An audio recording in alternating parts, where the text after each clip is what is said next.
This is the RollingStone magazine site, and this is an article called The Great American Bubble Machine about Goldman Sachs, written by Matt Taibbi on the 5th of April 2010. The first thing you need to know about Goldman Sachs is that it's everywhere. The world's most powerful investment bank is a great vampire squid wrapped around the face of humanity, relentlessly jamming its blood funnel into anything that smells like money. In fact, the history of the recent financial crisis, which doubles as a history of the rapid decline and fall of the suddenly swindled, dry American empire, reads like a who's who of Goldman Sachs graduates. And it's not just the American empire. Well, I suppose Australia's part of the American empire anyway. But I know they cleaned us up. They cleaned up Europe. A lot of our local councils lost money. It just went on and on. By now, most of us know the major players. As George Bush's last Treasury Secretary, former Goldman CEO Henry Paulson was the architect of the bailout, a suspiciously self-serving plan to funnel trillions of your dollars to a handful of his old friends on Wall Street. Robert Rubin, Bill Clinton's former Treasury Secretary, spent 26 years at Goldman before becoming chairman of Citigroup, which in turn got a $300 billion taxpayer bailout from Paulson.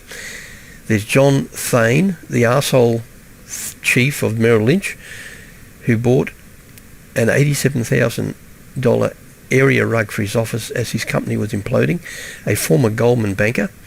Thain enjoyed a multi-billion-dollar handout from Paulson, who used billions in taxpayer funds to help Bank of America rescue Thain's sorry company.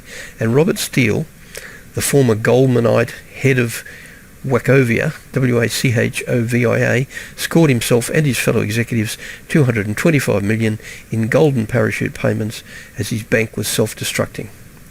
There's Joshua Bolten, Bush's chief of staff during the bailout, and Mark Patterson, the former Treasury chief of staff who was a Goldman lobbyist just a year ago, and Ed Liddy, the former Goldman director whom Paulson put in charge of bailed-out insurance giant AIG, which forked over $13 billion to Goldman after Libby came on board.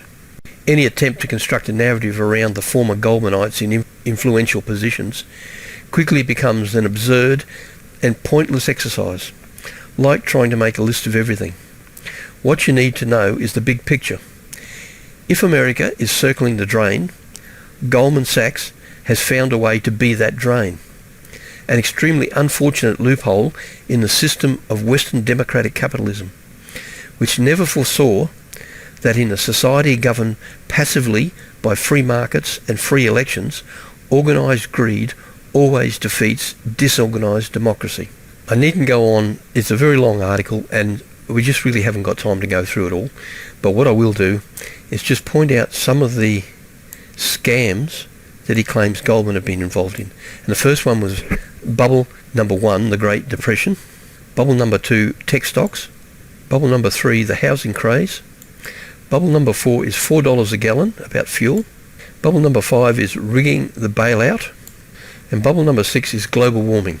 I will go to another website now and I'll come back shortly and we'll go into each of those individual bubbles. I can't possibly deal with them in the detail that he has, but we'll just pick up a few points out of each of those to give you some idea of the reach of this octopus. Thank you. This one was from CBS Evening News on the 8th of April 2010. So that's only a couple of days after the Great American Bubble RollingStone article. I don't know whether they were prompted to do this as a result of that article. We'll see. But really, it's called the Goldman Sachs Revolving Door.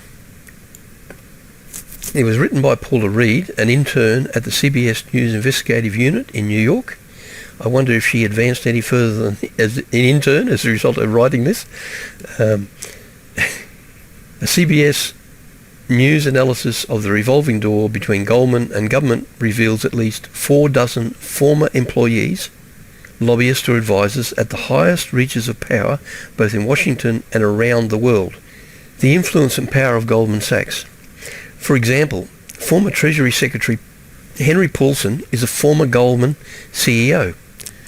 Arthur Levitt, the head of the Securities and Exchange Commission, which I suppose is normally required to regulate banks, corporations, is now a Goldman advisor, and former House Majority Leader Dick Gephardt is now a paid lobbyist for the firm. Okay, so it's working both ways. So the Goldman Sachs boys come into positions of authority in government, and government individuals such as House Majority Leader then make a quid out of the firm. We've got an alphabetical list. I'll just read a couple. Joshua Bolton, Government.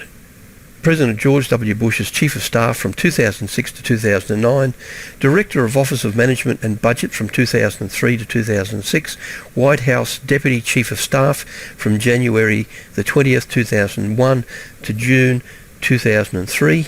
Prior to going into the Bush administration, apparently, when he worked for Goldman, he was the Executive Director of Legal Affairs for Goldman, based in London, aka the bank's chief lobbyist to the EU from 1994 to 1999. Kenneth D. Brody, Government President and Chairman of the Export-Import Bank of the United States from 1993 to 1996. Kathleen Brown, in Government, was a former California State Treasurer. For Goldman, Senior Advisor responsible for Public Finance, Western Region. Mark Carney, in the government, he was the Governor of the Bank of Canada since 2008. For Goldman, Mr. Carney had a 13-year career with Goldman Sachs in its London, Tokyo, New York and Toronto offices. His progressively senior positions included co-head of Sovereign Risk, Executive Director, Emerging Debt Capital Markets and Managing Director, Investment Banking. He started at Goldman in 1995. E. Gerald Corrigan. For the government, he was president of the New York Fed from 1985 to 1993. For Goldman, he joined Goldman Sachs in 1994 and currently is a partner and managing director.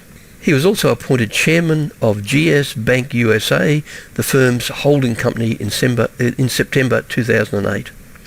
John Corzine. Now, he's a fella that we're going to meet in the not-too-distant future relating to Australia.